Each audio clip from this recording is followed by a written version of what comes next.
ঘরের কাজে সকাল সাজে, জিওমিতির ভাজে ভাজে, কিসের ছায়ায় কোন মায়া বুঝি না যে।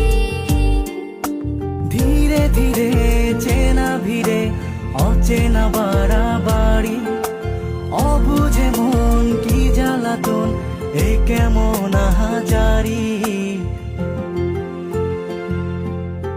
চল না সুজন মিলে দুজন আর একটু ভুল করি, দেখুক লোকে দু চোখে ছায়া যে শুধু তোরি। চল না সুজন মিলে দুজন অচেনা শহর গড়ি, সেই শহরে আপন করে বৃষ্টি ফোঁটা হয়ে ঝরি।